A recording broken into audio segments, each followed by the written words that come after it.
22 سال میں اسلام اخلاق مصطفیٰ سے، کردار پیغمبر سے پورے عرب میں پھیل گیا۔ 900 سال ہندوستان میں حکومت رہی، یہاں کیوں نہ پھیل سکا؟ یہ فکرہ سمجھ میں آ جائے تو دین سمجھ میں آ جائے گا۔ جو پھیل گیا تھا وہ دین تھا، جو نہیں پھیلی وہ حکومت تھی۔ جو اسلام کے پاکیزہ دامن پر دہشت گردی کے دھبے لگائے جا رہے ہیں، انہیں صاف کرنا ہو تو اماموں والا اسلام بتاؤ، مظلوموں والا اسلام بتاؤ، بادشاہوں والا اسلام مت بتاؤ، کیونکہ اسلام میں 2 کردار آپ کو نظر آئیں گے۔ ایک وہ کہ جو اسلام پہ وقت پڑے تو آگے آگے کھڑے ہو جاتے ہیں، اور ایک وہ کہ جب ان پر وقت پڑے تو اسلام کو آگے کھڑا کر دیتے ہیں۔ خدا کی قسم ان 2 فکروں میں پوری تاریخ ہے۔ آل محمد اس لیے لہو لہان ہیں کہ انہوں نے اسلام پہ ہونے والے وار اپنے آپ پر روکے، اور اسلام اس لیے لہو لہان ہے کہ بادشاہ اسلام کے پیچھے چھپ گئے۔ بادشاہ چھپ گئے اسلام کے پیچھے، اور انہوں نے اپنے آپ پر ہونے والے وار، اپنے بد کردار اسلام کے نیچے چھپانے کی کوشش کی۔ اسلام ایک مذہب ہے جس کا مطلب ہے امن، جس کا مطلب ہے سلامتی۔ یہ پیغمبر کا دین ہے، یہ مصطفیٰ کا دین ہے، رحمت للعالمین کا دین ہے۔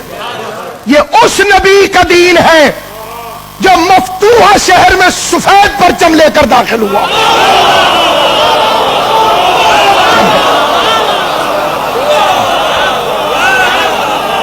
مکہ فتح ہو چکا تھا، مکہ فتح ہو چکا تھا، وہ وہاں پر اپنے چچا زاد بھائی کے قاتل کو نہیں ڈھونڈ رہا تھا،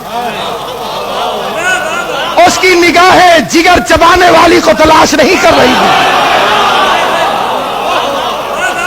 کچھ آوازیں اٹھ رہی تھی کہ آج بدلہ لینے کا دن ہے، اور وہ بار بار فرما رہا تھا آج معاف کر دینے کا دن ہے۔ اور جب داخل ہوئے تو اب اعلان سنیے، یہ ہے پیغمبر امن جو آ کے اعلان فرماتے ہیں کہ جو دروازہ بند کر لے امان ہے، جو خانہ کعبہ میں آ جائے امان ہے، اور جو ابو سفیان کے گھر چلا جائے امان ہے۔ طاقت میں ہے لیکن یہ اعلان ہے۔ اور مدینے میں جب ظاہری حکومت بھی قائم ہو گئی، ایک دن اس شاعر کو صحابہ کرام پکڑ کر لے آتے ہیں جو مکے میں حضور کے خلاف شعر پڑھتا تھا، حجب کہتا تھا سرکار۔ وہاں ماحول نہیں تھا کہ اس سے بدلہ لیا جائے، خاموش اختیار کی۔ اب مدینہ آ گیا اور وہ کہیں سے گزر رہا تھا، بعض حضرات نے دیکھا، پکڑ کے بوری میں بند کر کے لے آئے، سرکار کے سامنے پھینک دیا گیا۔ حضور نے ارشاد فرمایا اس کی زبان کاٹ دو۔ تاریخ لرز گئی۔ مکے میں جو پتھر مارنے والوں کو دعائیں دیتا تھا،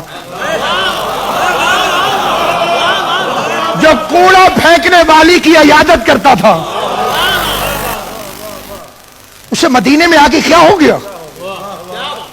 تاریخ لرز رہی تھی۔ یا بعض صحابہ کرام نے آ کے عرض کی یا رسول اللہ صلی اللہ علیہ وآلہ وسلم میں اس کی زبان کاٹ دوں؟ کہا تم نہیں جاؤ، علی تم اس کی زبان کاٹ دو۔ مولا علی نے اس کی بوری کو ہاتھ میں پکڑا اور ایک مرتبہ شیر خدا اٹھا کے چلا۔ شہر سے باہر نکلے تو کمبر کو آواز دی میرا اونٹ لے کر آ۔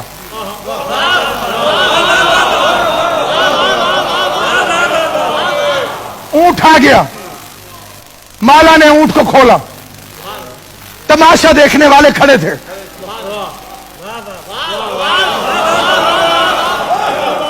بھی زبان کٹے گی. علی نے اونٹ کھول دیا اپنا, پھر شاعر کو کھولا, پھر 2000 درہم نکالے, شاعر کے ہاتھ میں درہم رکھے, اونٹ پہ بٹھا کے کہا انہیں میں دیکھ لوں گا, تو بھاگ جاؤ. اب ان سے پوچھئے کہ جو تماشا دیکھنے آئے تھے اور کچھ بھی دیکھنے کو نہ ملا, تب وہ علی علیہ السلام کی شکایت کرنے گئے رسول خدا کے پاس. آپ نے کہا تھا زبان کاٹ دو, علی نے اونٹ بھی دیا, 2000 بھی دیے. پیغمبر کے چہرے پہ غضب کی بجائے جیسی مسکراہٹ پہلے تھی اسی طرح کی مسکراہٹ باقی رہی. ایک فکرہ کہہ کے اندر تشریف لے گئے, علی میری بات کو سمجھ گئے.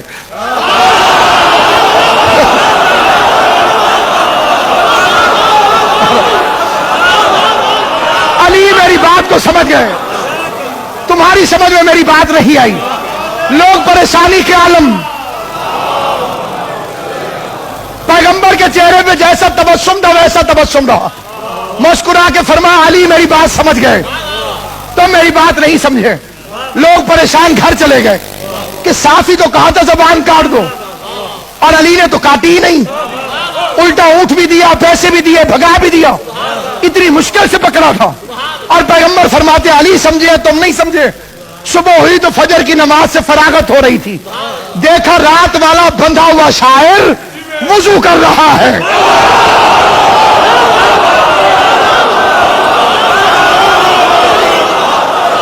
اور اس نے آ کے حضرت محمد مصطفیٰ صلی اللہ علیہ وسلم کے پاؤں چومے, اور پاؤں چوم کر ایک پرچہ اس نے جیب سے نکالا, کہنے لگا آپ کی شان میں نعت لے کر آیا ہوں.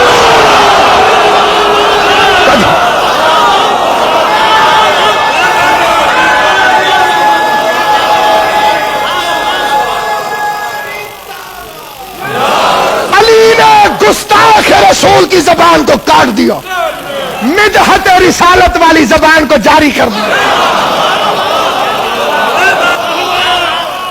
آپ کو ایک بات عقیدے میں اچھی نہیں لگتی تو قرآن پڑھیے. قرآن تو نان مسلم کے لیے بھی کہتا ہے لکم دینکم ولی دین.